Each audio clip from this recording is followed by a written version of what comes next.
हल्के हल्के गलिया में लगाइबा होली हो जाए तो पानी लगाए दो।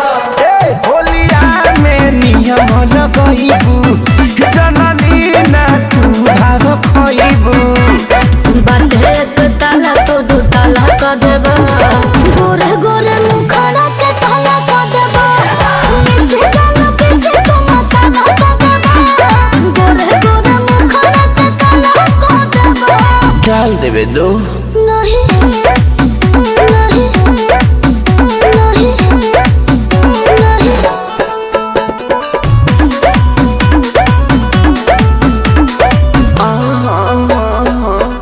तोहरो छोरी तोहर जीजा जानिले एही सजे हम ठानिले सुना हो मांझा ना गोदी में गांजा हो छोटा साली बिना होलिया बेकार बा। ये सारी पावन के डाले के अधिकार मजा ऊंच बा जगह जमन खाला क देबा गोरे गोरे मुखड़ा के काला क देबा इज्जत सारे हम तुम हाला क देबा गोरे गोरे मुखड़ा के काला क देबा। जान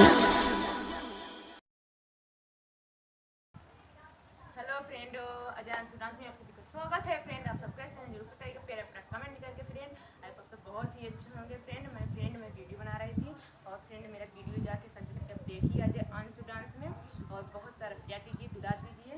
और फ्रेंड आप सब कैसे हैं, कैसे नहीं जरूर बताइए। फ्रेंड आप सबसे यही कहेंगे कि मेरा वीडियो को एक लाइक सब्सक्राइब कमेंट कर दीजिए प्यारा प्यारा। और फ्रेंड अपना ख्याल रखिएगा। फिर मिलते हैं किसी नेक्स्ट वीडियो में नए वीडियो के साथ सॉन्ग पे। Bye bye friend.